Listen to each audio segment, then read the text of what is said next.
Céline, merci Valérie. Bonjour à tous. Donc Antoine et Léa, merci d'être là. On va partager un retour d'expérience d'Antoine et Léa qui étaient participants l'année dernière à la première édition du Energy d'Attaque et qui vont donc pouvoir vous donner une perspective participant sur cette expérience et vous donner aussi leurs conseils pour que ça se passe au mieux pour vous. Donc, est-ce que vous pouvez commencer par vous présenter, nous dire voilà, qui vous êtes, qu'est-ce que vous avez fait peut-être comme formation aussi, et qu'est-ce que vous faites aujourd'hui? Bonjour à tous, Antoine Rattel. J'ai fait une formation en ingénierie spécialisée aéronautique. Aujourd'hui, je travaille au ministère des Armées à la direction de la maintenance aéronautique. En tant que spécialiste pilotage et performance, et je suis aussi responsable de conduite de projet adjoint sur un système d'information. Bonjour à tous, je m'appelle Léa Bellounet. J'ai fait la même école d'ingénieur qu'Antoine, mais avec une spécialisation en intelligence artificielle en dernière année. Et je travaille aussi à la direction de la maintenance aéronautique, mais en tant que data scientist. Super. Est-ce que vous pouvez nous dire, l'année dernière, quand vous avez participé, quel challenge est-ce que vous avez choisi? Et peut-être pour nous l'expliquer en quelques mots pour qu'on puisse se projeter dans votre expérience. On avait choisi le challenge analyser et comprendre. Donc, il fallait en fait qu'on regroupe les données en fonction de l'électricité et pour ensuite pouvoir déterminer de quel compteur il s'agissait, si c'était plutôt un data center, un compteur d'une habitation, un compteur d'un bâtiment administratif. D'accord. Et donc, comment est-ce que vous avez vécu de manière générale le hackathon l'année dernière? Comment est-ce que vous décririez cette expérience? Donc, le hackathon, on l'a fait tous les deux sur nos heures de travail, un petit peu. Ça a été une expérience très enrichissante parce qu'on venait d'arriver à la direction de la maintenance aéronautique. Donc, ça nous a permis d'apprendre à travailler ensemble, si je puis dire, par nos compétences respectives, d'essayer de produire quelque chose de plus intéressant possible. Donc, ça s'est très bien passé. On a réussi à bien s'adapter et à produire quelque chose de qualitatif, on va dire. Quelque chose à rajouter? Léa approuve. Très bien. Et comment est-ce que vous êtes organisé? Parce que je t'entends dire qu'il y avait une certaine notion de complémentarité dans votre travail d'équipe. Est-ce que vous pouvez nous en dire un peu plus? En fait, comme on est issus de formations assez différentes, on s'est répartis en fonction de nos compétences et on a décidé de traiter le sujet selon deux méthodes. Donc une méthode plus utilisant tout ce qui était Excel, vraiment faire les courbes en fonction avec Excel, et plus une autre méthode qui était utiliser de l'IA, utiliser du clustering pour justement identifier les profils et pouvoir classifier. Donc, comme Léa le disait, donc comme elle a des compétences un petit peu plus poussées, on va dire, que moi en matière de data science, elle s'est occupée un peu de la partie IA et clustering, et moi plutôt de la partie Excel. Donc, on a fait un peu deux études parallèles sur le challenge qu'on avait choisi. Je pense que ça a été un point qui a été retenu et apprécié par le jury notamment. Donc, c'est comme ça qu'on s'est répartis. Donc voilà, sur nos heures de travail, un petit peu le week-end aussi. Voilà. En fait, ça nous a plus permis de pouvoir vérifier nos résultats selon deux méthodes et pour savoir si on avait bien la même chose tous les deux. Donc, c'était vraiment ça. Ok. Et qu'est-ce que ça a donné du coup ce hackathon pour vous en termes de résultats? Du coup, donc on a pitché devant un jury. Alors, on a eu des livrables aussi à fournir, une vidéo, un PowerPoint. On a pitché d'une certaine façon. Hein. On nous avait demandé d'être innovant dans notre pitch. Donc, on a présenté nos résultats sous forme d'un jeu de société. Donc, à l'issue de la fourniture des livrables et du pitch, on a été lauréat du premier prix interne.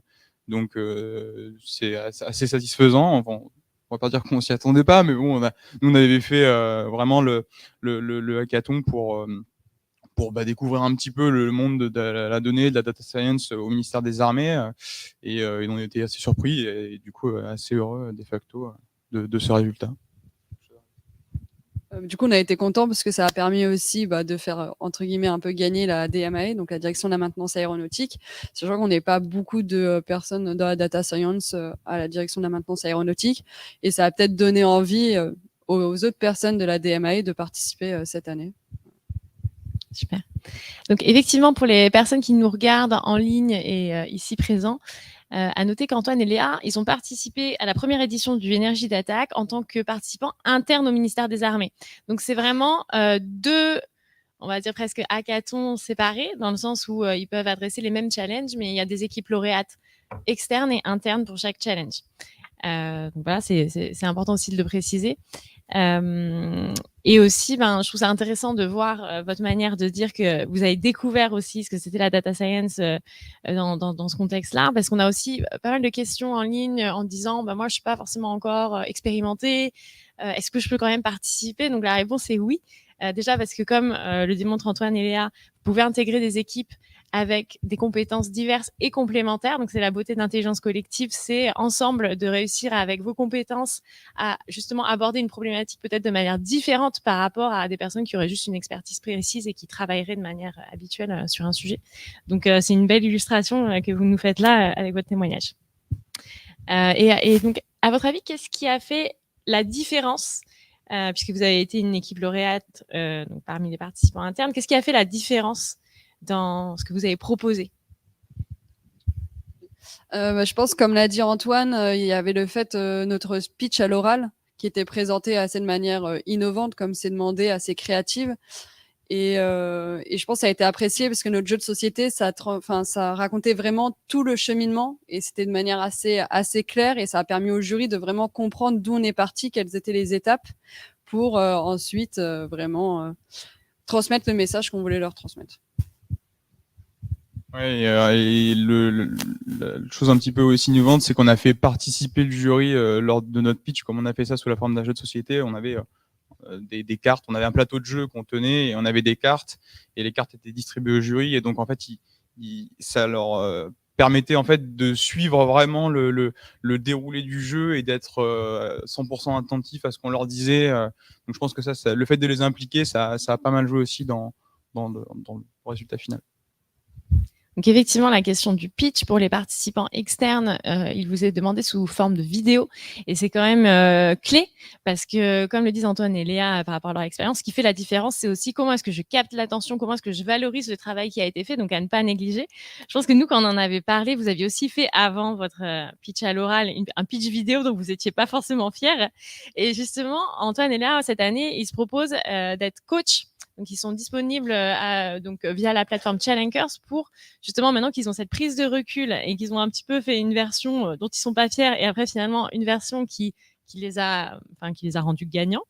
Ils se proposent donc de vous coacher pour vous donner un regard extérieur à vos idées pour justement vous pousser à le réaliser au mieux. Donc, est-ce que vous voulez juste en dire un petit peu plus sur la manière dont vous proposez d'accompagner ou d'aider les participants? Oui. Donc déjà, je pense que ça a été dit hier. Voilà, il y a le fond qui est important. Hein, tous les livrables qui sont demandés par les porteurs de challenge, c'est respecté, c'est sûr. Mais la forme, elle a un impact qui est différenciant entre deux équipes qui produiront des livrables qui sont similaires. La forme, elle jouera forcément dans le choix du jury, je pense.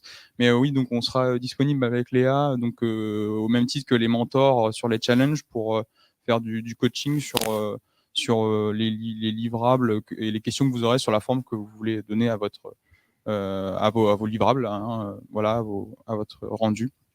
Donc, t'es disponible, toi, c'est lundi et vendredi, et pour moi, c'est jeudi et vendredi. Voilà, n'hésitez pas. De la semaine prochaine. De la semaine prochaine. N'hésitez pas à avancer et quand même penser directement à vos livrables. Ne vous y prenez pas trop tard parce que ça joue un rôle important. Et n'hésitez pas à nous contacter si vous avez besoin. Une autre question, donc je reviens sur le sujet de votre expérience, retour de l'expérience de l'année dernière. Si on prenait un peu de recul, qu'est-ce que en fait vous referiez de la même manière et à l'inverse, qu'est-ce que vous feriez différemment si vous deviez être participant? Qu'est-ce qu'on ferait différemment? Je vais commencer par la deuxième partie. Alors nous, on n'était que 2 dans l'équipe et c'est vrai que ça a peut-être manqué. Donc si vous avez la possibilité d'être le plus possible, n'hésitez pas, avec des compétences différentes et de l'expérience différente. Et après, nous, c'était assez compliqué parce on l'a fait en plus sur notre temps de travail, on n'avait pas posé de congé, mais vraiment investissez-vous et essayez de tout donner sur le temps imparti. Donc bon, là, c'est 2 semaines, nous, c'était 1 semaine, mais là, c'est 2 semaines. Voilà, je pense que... Effectivement, je rebondis sur ce point pour clarifier, parce qu'on a eu des questions à ce sujet. Le hackathon est volontairement organisé sur 2 semaines.